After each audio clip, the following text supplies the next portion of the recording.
last lecture we have finished the connection part, that is the various different types of the connections. जे कोणी video बघून घेतले नसेल पहिल्यांदा ते बघून घ्या, नंतर आपण येणारा व्हिडिओ.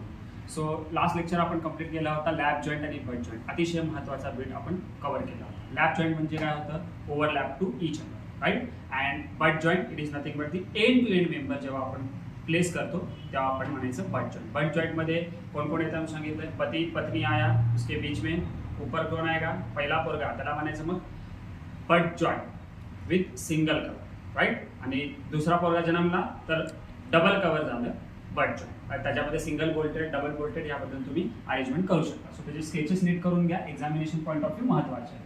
ओके, चला तर मग बघूया आज फेल्युअर. हे बघ, फेल्युअर म्हणजे काय, आपल्या लाईफमध्ये पण फेल्युअर येतच असतो. सो फेल्युअर येतो म्हणून डगमगायचं का, बिलकुल डगमगायचं नाही आहे. ओके, सो फेल्युअर आलं त्या पद्धतीने लढ मानायचं, रडायचं नाही बाबा, लढायचं, हे गोष्ट लक्षात ठेवा. सो फेल्युअर काय, फेल्युअर सो प्लेटमध्ये फेल होऊ शकतं किंवा बोल्टमध्ये फेल होऊ शकतं, बरोबर आहे. सो त्याच्यामध्ये वेगवेगळे टाइप्स आहेत. By tearing plate generally fail होतो कशामध्ये, शिअरमध्ये होतं. Okay, then failure plate that is particular the tensile failure plate होतं. नंतर ना बेरिंग फेल्युअर प्लेट होतं. ओके, आणि फेल्युअर ऑफ द बोल्ट मध्ये शिअर होतं, टेन्साईल होतं, बेरिंग होतं. हे कुठं ना कुठं तुम्ही हे शब्द ऐकले असतील, राईट. हे आपण डिटेलमध्ये बघणारच आहोत. ओके, हा बीट मध्ये फक्त समजून घेण्याचा प्रयत्न करा. एक्झामिनेशन मध्ये कुठल्या गोष्टी विचारतात काय नाही हे सगळ्या गोष्टी आपण क्लिअर आहोत. Okay, so my dear student, the failure of the bolt joint. Failure केव्हा होतं, जेव्हा हे बघ मी एक 100 किलोमीटर मी लोड उचलू शकतो की घेऊ शकतो. ओके, त्याच्यापेक्षा मी जास्त घेऊ शकत नाही. सो माझ्यावरती तुम्ही 100 पेक्षा जास्त प्रोव्हाइड केल्यानंतर मी पहिल्यांदा क्रॅक होणार. सो त्या पद्धतीनं फेल होणार, नंतर ना पूर्णपणे स्ट्रक्चर कोलॅप्स होऊ शकतो. सो त्या पद्धतीनं सेम कुठलाही एक बोल्ट घ्या, त्या बोल्टवरती जेवढं त्याची कॅपॅसिटी आहे त्या कॅपॅसिटीपेक्षा जास्त जर लोड तुम्ही अप्लाय केला 100% ते फेल्युअरच होणार आहे. सो त्यामुळे डिझाईन करताना पण त्या पद्धतीनं करतो. सो याच्यामध्ये तुम्ही स्ट्रेंथ ऑफ मटेरियल किंवा मेकॅनिक्स ऑफ स्ट्रक्चर मॉस जे आपण म्हणतो, सो मॉसमध्ये तुम्ही हे कन्सेप्ट शिकला असेल तर शिअर, त्याच्यामध्ये तुम्ही प्रॅक्टिकली पण केला असेल तर पर्टिक्युलरली सिंगल शेअर आणि डबल शेअर केला असेल. त्याच्यामध्ये तर पर्टिक्युलरली तुम्ही माइल्ड स्टील बार वगैरे यूज केला असेल, सिंगल बुश, डबल बुश या पद्धतीने तुम्ही केला असेल. त्या प्रॅक्टिकलमध्ये तुम्ही शिकला होता की तो फेल कसा होतो.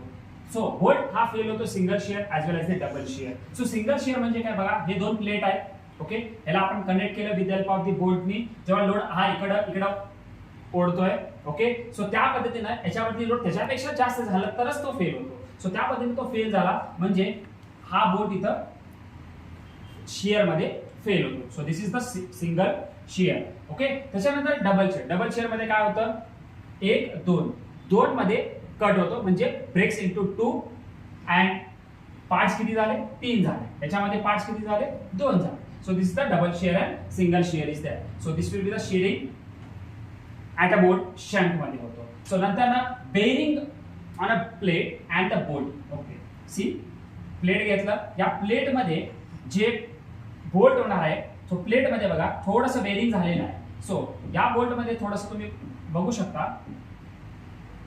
So this will be the having the bearing will be that. Okay, so this is the bearing of the plate. So या पद्धतीनं शिअर टिअर आउट प्लेट पण झालेलं आहे बघा. या पद्धतीने शिअर टिअर आउट तिचं crushing will be that.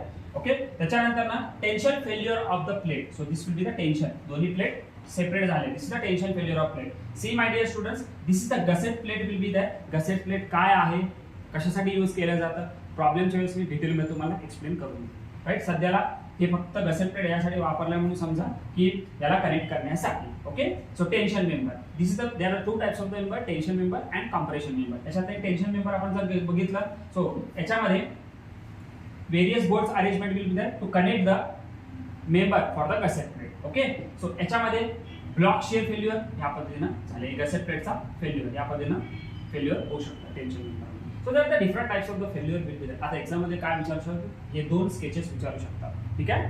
So तर मग बघूया नेक्स्ट बीट कडे. तर बघा, हा मी तुम्हाला जे सांगितलं होतं single shear failure and double shear failure. See single shear failure मध्ये लोड या पद्धतीनं प्लेटला लोड लावलेला आहे. सो त्या पद्धतीने तो याच्यापेक्षा जास्त कॅरी केला, त्यामुळे तो फेल झालेला आहे. So this is the single failure shear and this will be the double shear failure. This examination sketch विचारू शकतात मित्रांनो, right. Okay, the shear failure of the bolt काय काय बघूया त्या व्हिडिओमध्ये. It is occurs when shear stress in the bolt is greater than the nominal shear stress. त्याबद्दल मी सांगितलं होतं जेव्हा लोड ज्याला गरज किती आहे तेवढंच आपण डिझाईन करून दिलं तर त्या पद्धतीनं किंवा त्याच्यापेक्षा थोडंसं जास्त ओव्हरलोड दिलं तो सेफ राहील रे. पण एक काळ येणार आहे, एक काळ आल्यानंतर त्याच्यापेक्षा लोड तर तुम्ही जास्त अप्लाय केला तेव्हा तो फेल होतो. So that is the concept of the your failure. Okay, fail केव्हा होतो कळालं? फाईन. ओके, त्याच्यानंतर ना that the two types of the failure will be that is a single shear failure and double shear failure. So single shear failure at one section of the bolt, बरोबर आहे. एका सेक्शनला fail होणार आहे, दोन part मध्ये divide होतो. एकचं 2 मध्ये झालं, दोनचं 3 मध्ये झालं. सो ते झालं तुमचं double shear.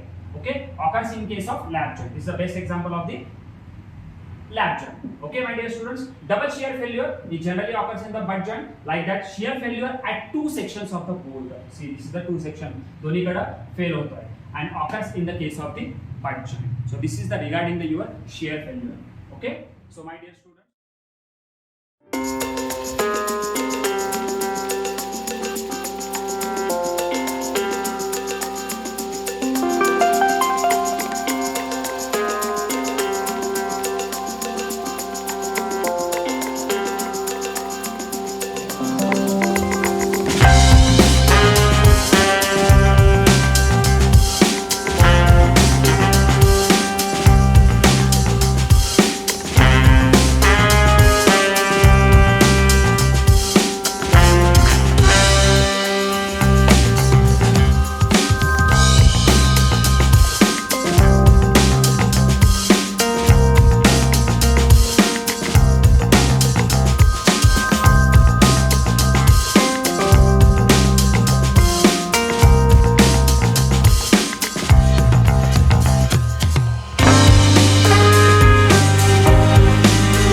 After watching the video, we will move the further things, that is the IS code provision. So that is the most important. आता पेन घ्यायचं, नोटबुक मध्ये नीटसं व्यवस्थितली नीट लिहून घ्या. तर because the IS code provision वरचे तुमचे values plus तुम्हाला तो कॉन्सेप्ट प्लस तुमचा डायग्राम अँड डेफिनेशन्स हे रिक्वायर्ड आहे. सो त्यामुळे समजावून घेण्याचा प्रयत्न करा. अतिशय महत्त्वाचं बीट आपण बघतोय. So this is the one plate. Okay, या प्लेटला मी होल केला आणि बोल्ट इन्सर्ट केलेला आहे या पद्धतीने. Okay, there are 4 bolts will be there. या बोल्ट टू बोल्ट डिस्टन्स जे असेल या डिस्टन्सला आपण काय म्हणायचं बघूया. पहिल्यांदा हे force me tensile force apply केलाय, याला पॅरलल जर असेल तर तेव्हा या फोर्सला पॅरलल असेल तर त्याला पिच म्हणायचं. बघा हे पॅरलल आहे ना, so this is called as pitch. Clear. And then opposite to that म्हणजे परपेंडिक्युलर टू द लोड जर असेल तर then it is called as a gauge. Clear everyone, all of you. हे डायग्राम्स तुम्हाला महत्त्वाचे. कुठला डायग्राम काढायचा एक्झाम मध्ये I will explain later on. So pitch it is generally denoted as a small P. So it is a center to center distance between the along the direction of the applied force in the particularly parallel to the load. Okay, so हे झालं तुमचं pitch and the gauge length is nothing but the center to center distance between the bolt. Okay, इथं bolt राहिलेला आहे, इथं bolt थोडा higher करा. Center to center distance between the bolt hole perpendicular to the applied force. Clear? So these are the two definitions will be there in general examination मध्ये विचारतात. हे IS code provisions काय आहेत बघू, याचे value काय दिलेले आहेत. So let us see what are the limitations of the pitch, or before going to that, what is the minimum pitch. My dear students, you can see this is the lap joint. याला bolt insert केलेला आहे आपण आणि हे वेगवेगळे bolt दाखवतोय. आता pitch इथं असेल तर लोड कुठल्या साईडला आहे, एक्झॅक्टली या साईडला लोड असणार आहे. एक्झाम मध्ये विचारलं जातं की पिच देतात पण लोड या साईडला दिलं जातं किंवा तुम्हाला ओळखावं लागतं. प्रॉब्लेम्स मध्ये आपण डिस्कस करूया कसं ओळखायचं असतं. Right? So, my dear students, the minimum pitch we generally provided, it shall not be less than 2.5 times of the D. D is nothing but the nominal diameter of the bolt. ठीक आहे. Exam मध्ये आपण बघूया किंवा problems मध्ये आपण बघूया की D कसं घ्यायचं. ओके, why we provide किंवा what are the limitation किंवा reasons काय behind that minimum pitch use करण्यासाठी. The first one is to prevent the bearing failure between the two bolts. Okay, दोन बोल्टच्या अर्ध्यात बेरिंग फेल्युअर होतो. सो तुम्हाला बेरिंगचा डायग्राम दाखवला होता. सो त्याच्यावरून याचा प्रिव्हेंट केला जातं. For the sufficient space to tight the bolt. हा बोल्ट टाईट करायचा ना, त्यासाठी याला सफिशियंट स्पेस पाहिजे. त्यासाठी to avoid the overlapping of the washers. याच्यामध्ये बोल्टच्या खाली वॉशर्स प्रोव्हाइड करतो ना आपण, ते ओव्हरलॅप होऊ नये म्हणून पण प्रोव्हाइड करतात. To avoid the tear out of the plate between the bolts in particular rough. Okay, so my dear students, so these are the various reasons will be there. examination मध्ये विचारू शकतात की what are the limitations of the pitch, right? so तुम्ही एवढंसं लिहून घ्यायचं त्या पद्धतीनं. हे महत्त्वाचे पीठ आहे pitch मध्ये. ठीक आहे. ओके, नाउ मॅक्सिमम पिच काय. एक्झाम मध्ये तुम्हाला मॅक्सिमम पिच विचारला जात नाही पण PWD हा क्वेश्चन असतो की what are the maximum pitches म्हणून. सो तुम्ही पिच लिहू शकता. It shall not be more than the 16 T or 200 mm.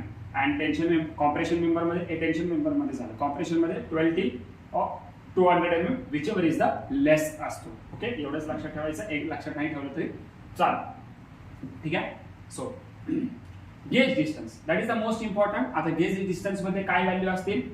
Okay, हे 100 प्लस 4T असतो किंवा याच्यातला 200 mm. It shall not be more than the 200 mm. So याच्यातला मिनिमम आपण घेणार. ओके, ठीक आहे. So this is the value of the gauge distance. And actually note बघा, gauge distance it depends on the force असतो and pitch हा independent force असतो. So जे जे महत्वाचे ते लिहून घ्यायचे आपल्याला. सो जेणेकरून एक्झामिनेशन मध्ये तुम्ही मार्क्स मिळवणार. माय डिअर स्टुडंट्स, एक्झाम मध्ये विचारलं याच्यामध्ये सगळंच मी एकत्र दिलेलं आहे. बघा इथं पिच, इथं गेज. गेज काय सांगितला होता, परपेंडिक्युलर टू द फोर्स असायला पाहिजे. Centre to centre distance between the bolt. Centre to centre distance between the bolt आपण पिच म्हणणार आहोत. आणि आता हे काय प्रकार आहे, एज डिस्टन्स आणि end distance. So that we going to see. So बघा हे पण एक्झाम मध्ये विचारतात डिफाइन म्हणून 2 मार्काला. So edge distance, the edge distance it is the distance from centre of any extreme bolt. Extreme bolt म्हटलं hole to the edge of the plate. Edge of the plate. So that is the perpendicular to the direction of the force. So see, the perpendicular to the direction of the force. This is the perpendicular to the direction of the force is there or not? Okay. So 90 degree perpendicular म्हणजे हे झालं मग edge distance. आणि end distance will be a parallel to the end distance. So this is the center to center distance between the bolts. This is the center to center distance between bolts. हा center पासून ते edge पर्यंतचा bolts. The edge of the element. So this is the edge of the element. Measured along the direction. एंडला दोन्ही नावं end आहे. End distance, edge distance. कळालं. So this is the 2 definitions also very important. या 4 definition पैकी exam मध्ये 2 definitions विचारलं जातं. ओके, त्यामुळे थोडंसं नीट केअरफुली हा करून घ्या. त्याच्यावरचे प्रॉब्लेम्समध्ये कसं यूज करायचं हेही मी तुम्हाला सांगेन आणि स्केच का समजून सांगतो. सो स्केच आपल्याला काढायचा आहे after the finishing the problems, right. त्याच्यामध्ये आपण बघणार आहोत. So minimum edge distance and maximum edge distance काय असतं बघूया. Okay, up to the 32 mm diameter जर असेल my dear students, up to the 32 mm diameter असेल तर ई मिनिमम आपण प्रोव्हाइड करतो, that is a 1.7 times of the D0. So that is for unevenness surface like that shear or hand flame cut, याच्यासाठी आपण use केलं जातं. आणि E minimum is equal to 1.5 times of the D0 use करतात. तिथं D होता pitch मध्ये, इथं D0 आहे. थोडंसं हे रोल्ड असेल, मशीन असेल किंवा सॉ असेल किंवा प्लेन एजेस असतील तेव्हा आपण हा व्हॅल्यू यूज करतो. हे दोन्ही values note down with the help of this sentence. Okay, ते नोट डाऊन करून घ्यायचे आपल्याला, पुढं आपल्याला लागणार आहे. सो आता अतिशय महत्त्वाचा रोल निभावणार आहे, तर हे तुम्हाला खूप काही मार्क्स देणार आहे. सो त्यामुळे पूर्ण फोकस करा. डायमीटर ऑफ द बोल्ट और nominal size of the bolt हे IS कोड मधून आपण घेतलेलं आहे. See nominal diameter of bolt is called as a small d. नीट ऐकायचं. Nominal diameter of bolt is called as a small d and diameter of the bolt hole is called as a D0, right? त्याचे notation समजून घ्या. 12 to 14 mm diameter मध्ये असेल तर D+1 लक्षात ठेवा. 16 ते 24 असेल तर D+2 हे D ग्रेटर दॅन 24 म्हटलंय. ग्रेटर दॅन 24 म्हणजे 24 पेक्षा जास्त असेल तरच D+3 यूज करायला पण टेबल विल डू दॅट. हे कसं यूज करायचं, काय आहे हे सगळं डिटेलमध्ये आपण बघणार आहोत. So this will be the having your sketch, that is the पहिल्यांदा मी होल करतोय, त्याच्यानंतर ना मी त्याच्यामध्ये करतो hole.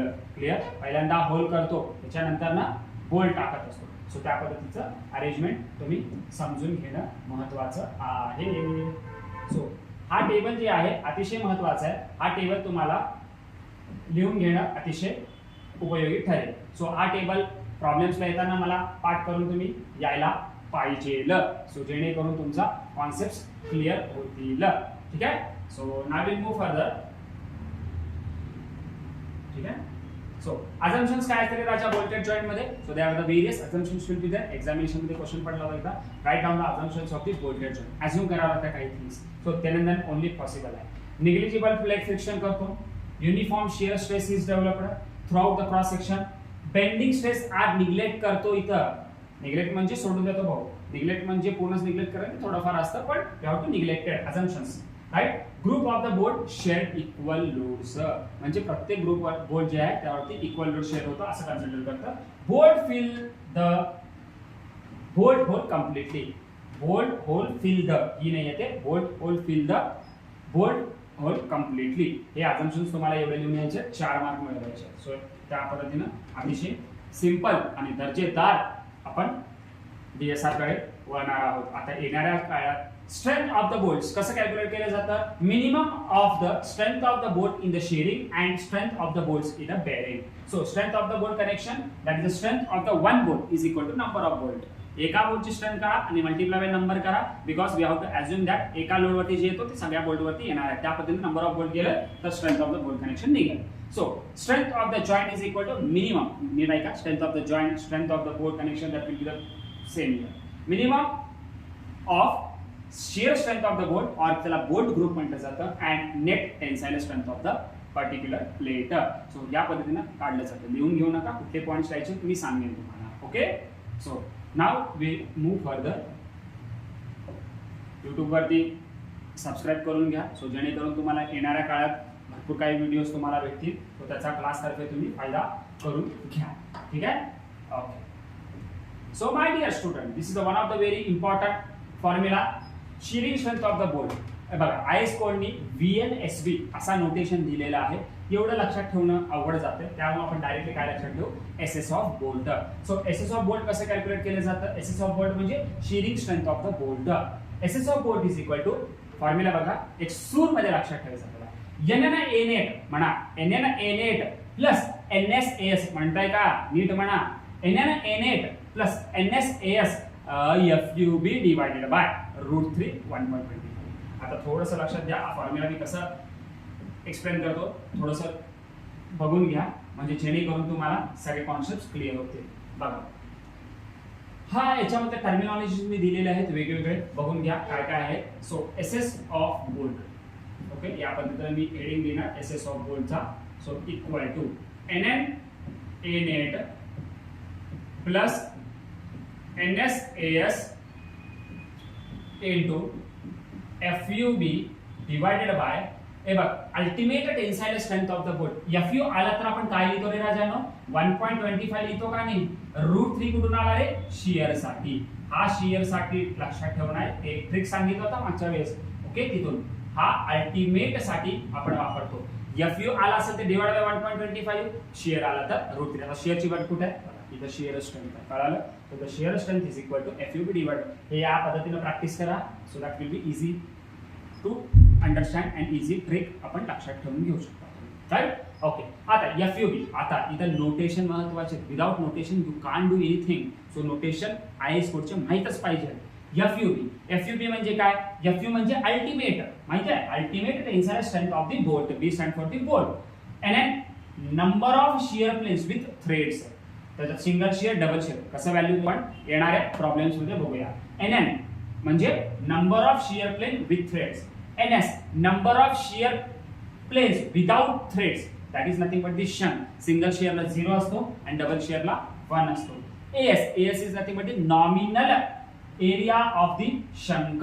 Nominal area of the shank, that is A is equal to pi by 4 d square. So A is equal to जर तुझा pi by 4 d square जर असेल तर माझ्या मित्रांनो ए नेट काय असू शकतं, this is nothing but the net area. Net area is equal to formula दिलेला आहे एस कोड मध्ये 0.78 times of the ASR. Please note down this formula, you are going to add here. Clear.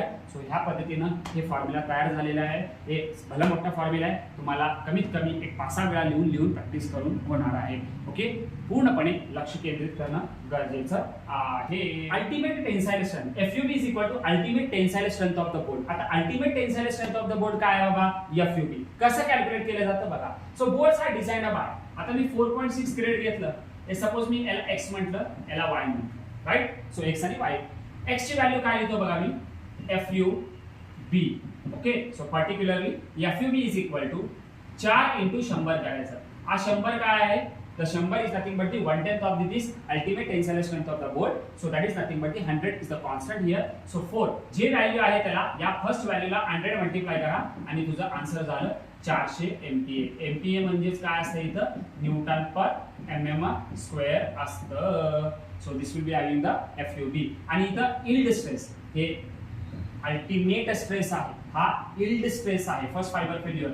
Yield stress कसं लिहितो, जे value आहे that is त्याला 0.6 multiplied by इथला 400. So this with the around 240 MPa. Calculate करून बघा तेवढी येणार. ओके, क्लिअर झालं. So this will be having your 4.6 आला असेल. So this will be having the, we have consider ultimate stress FU is equal to 4 × 100, that is 400 MPa. So similarly जे 400 आलेले ते 0.6 ची व्हॅल्यू नंतर या सेकंड स्टेजला, ओके, देन हा व्हॅल्यू इथं मल्टिप्लाय करा 400 FU चा. सो हे झालं तुमचं त्या पद्धतीनं yield stress. So that is 240 MPa. Clear everyone my dear students. So त्या पद्धतीनं मी काही होमवर्कला देतोय, राईट. अँड त्या पद्धतीनं मला कमेंटमध्ये किंवा तुम्ही तुमच्या मेसेजमध्ये जावा ॲपच्या, तिथून मला किंवा पर्सनल नंबरवरती तुम्ही ह्याचे आन्सर पाठवा, मी क्रॉस चेक करून देतो तुम्हाला. ह्या 2 एक्झाम्पल घेऊ शकता and try to solve your homework. ठीक आहे, हे नीट करून घ्या. हे अतिशय महत्वाचं इम्पॉर्टंट असणार आहे. प्रत्येक प्रॉब्लेम मध्ये आपल्याला लागणार आहे स्टील स्ट्रक्चरच्या. Clear. Bearing strength, now will know the bearing strength of the bolt. आता बेअरिंग स्ट्रेंथ ऑफ द बोल्टला मी एक ट्रिक काढलेला आहे, फॉर्म्युला रिमेंबरिंग टेक्निक. सो हा पूर्णपणे तुम्ही बघून घ्या, सो जेणेकरून याचा तुम्ही फायदा करून घ्या आणि प्रॅक्टिस करा त्या पद्धतीने. ठीक आहे, तुम्हाला आवडेल 100%. Welcome you all, formula remembering technique. अरे ये तो रक्षाबंधन का सब तैयारी चल रही है. Yes of course there is a Rakshabandhan is there. So आपको पता है brother as well as sister के बीच में है रक्षाबंधन आता रहता है. So we will use this concept for the remembering the formula techniques. Please some terminology we are going to see, that is nothing but the Cadbury. 2.5 rupees Cadbury is there in Concept Engineering Academy, and that name is given to Cadbury is KB. okay, and dila, that is a Marathi word is there, dila, okay, or you can say the dila. Then T minimum, so that is nothing but the dila tila, like that, okay. So that is a plate will be there. So there is various terminologies will be there that will be going to use in the formula remembering techniques. So first of all, understanding these terminologies, then we will move the how to remember this formula, right? Okay, so you know very well, the whatever the brother is there, the brother is their elder and the sister is there. Sister हे छोटा आहे, so we can say the लहान आहे, sister हा लहान आहे. Now, we will take all the terminologies here, that is 2.5 rupees ची Cadbury दिलं तिला plate मध्ये. Just you have to remember this itself. This is the Marathi words.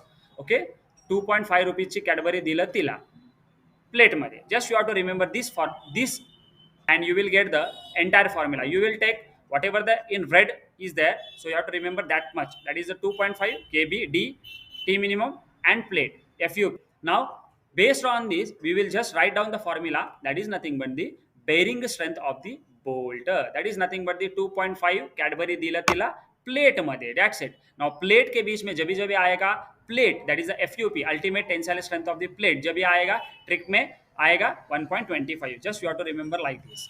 Now this is the entire formula will be there. So bearing strength is nothing but 2.5 kbd T minimum FUP divided by 1.25. You can use that trick. You will enjoy this. फॉर्म्युलेस बघून झाले असतील तुमचे. आता एक फॉर्म्युले तुम्ही परत मी रिपीट सांगतोय, टेलिकास्ट.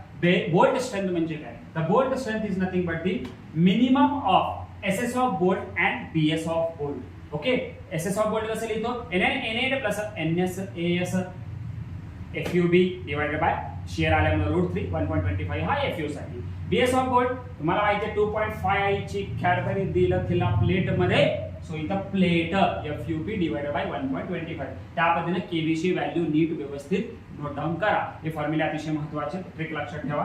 बस झालं. ओके, इथून त्याच्या पुढचा आपला stage value. Now bolt value काय? It is the safest value of the force that can be single bolt can be register. So that is nothing but the bolt value. हे कसं काढलं जातं? एकदम सिंपल आहे. Bolt value is equal to minimum of दोघांमधली value, SS of the bolt आणि BS of the bolt. याच्यात minimum जे पण व्हॅल्यू असेल त्याला बोल्ट व्हॅल्यू म्हणतात जातं. नाउ डिझाइन स्ट्रेंथ याचे फॉर्म्युला काय नोट डाउन करायचे? TDG is equal to Fy divided by the 1.1 into Ag. Ag is nothing but the gross area, so that is nothing but the, you can say, B into T. So due to yielding, the gross section is nothing but the TDG आपण म्हटलं जातं. So त्या पद्धतीनं Fy म्हणजे काय? Yield stress असणार आहे. Ag म्हणजे काय? ग्रॉस सेक्शनल एरिया असणार आहे. B into D, width of the plate आणि thickness of the plate. Okay, TDG is nothing but it. T always minimum thickness घ्या. ओके, मिनिमम सेव्ह केला तर मॅक्सिमम सेव्ह होणारच आहे. So TDG is equal to Fy divided by 1.1 into D into D. You know very well Fy कुठे आहे? त्याच्या खाली काय असणार आहे? सेफ्टी फॅक्टर असणार आहे तुमचा, दॅट इज 1.1. आपण एक टेबल बघितलं होतं ट्रिक मध्ये. सो डायरेक्टली Fy आला तर 1.1. तो ट्रिक लक्षात ठेवून घ्या, अतिशय महत्त्वाचा आहे. Fy आला तर 1.1, शियर आला तर त्या पद्धतीनं शियर जर आलं तर √3 करणार आहे. शियर सोबत तुमचं FU आलं तर त्या पद्धतीनं 1.25. So this trick is the most important while writing the formulas. Clear everyone? So हे प्रॅक्टिस करून मी घेणारच आहे. Don't worry about it. Okay, so design स्ट्रेंथचा एक फॉर्म्युला नोट डाउन करून घ्या. TDL is equal to 0.9 FUP divided by 1.25 B minus ND0 into T. हा थोडासा फॉर्म्युला नीट रटून घ्या. सो याच्यातले वेअर काय काय आपण बघून घ्या. हे रप्चर क्रिटिकल सेक्शनचा फॉर्म्युला आहे. ओके, TDN आपण म्हणू शकतो. FUP is equal to ultimate tensile strength of the plate, 410 MPa हे standard. Okay, A-net is equal to net effective area of the member by, you have to use B minus ND0 into T. इथं तुम्ही A-net पण लिहू शकता. N is equal to number of bolt hole in the critical section. Problem याच्यावरचा घेऊ तेव्हा डिटेलमध्ये समजेल हा formula. TDN is equal to 0.9 FUP divided by 1.8. A-net ची व्हॅल्यू काय दिली? एवढं. त्यामुळे मोठं काय केलं तेवढंच आपल्याला लक्षात ठेवायचं आहे. ओके, हे नीट नोट डाउन करून घ्या. फॉर्म्युलाचा सेट तयार व्यवस्थित करा. सो माय डिअर स्टुडंट्स, हे पूर्णपणे टाईप 1 स्टेप्स तुम्ही नोट डाउन करून घ्या. पुढच्या लेक्चरमध्ये आपण टाईप 1चा प्रॉब्लेम्स व्यवस्थितपणे सॉल्व्ह करू. ठीक आहे. सो आजच्या याला इथंच थांबू. आय होप तुम्ही हा जे पण फॉर्म्युलेज आहेत मी आशा करतो तुम्ही व्यवस्थित लिहिताय आणि पुढच्या लेक्चरला बघताना रिव्हिजन मारताय. सो जेणेकरून हा फॉर्म्युला एका दिवसात पाठ होत नाही. तुम्हाला नंबर ऑफ टाइम्स लिहावं लागेल, एक सेपरेट बुक करावं लागेल. Then only you can remember this one. आता टाईप पण चालू करतोय, हे टाईप पण तुम्ही एका पेजमध्ये व्यवस्थितपणे लिहून घ्या, तो जेणेकरून तुम्हाला त्याचा फायदा होईल. ओके, सो चला तर पुढच्या लेक्चरला भेटूया. Bye bye.